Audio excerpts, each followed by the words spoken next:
Olá, gente! Hoje tem vídeo novo. Infelizmente eu tava doente, mas deixa pra lá.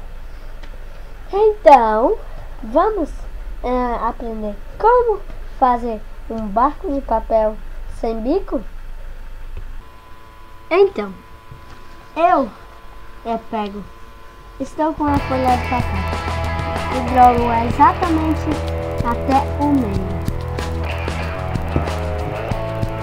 Então eu jogo de novo até o meio. Agora eu vou virar do outro lado, pegar apenas um. Pode pegar essas duas coisas. Pega isso. Então uma parte muito importante. Eu viro deste lado aqui. Então eu começo a drobar aqui.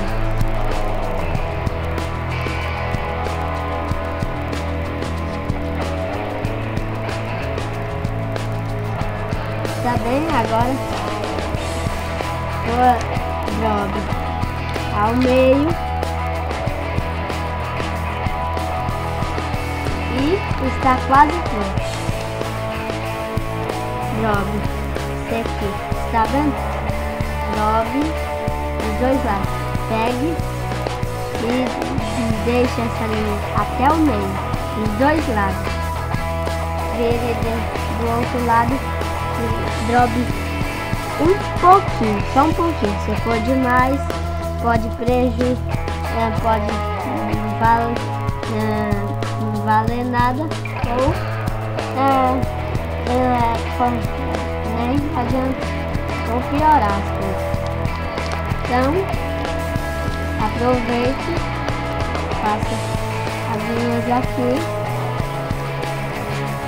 e tá pronto meu barquinho. Mais trovaduras começa aqui, sem conta aqui, o Davi Lima Entretenimento. Quer saber? Será que, pra que nome eu posso mudar o nome do canal? Será que vocês estão de acordo? Não sei. Deixe aí nos comentários. Curta, compartilhe e se inscreva.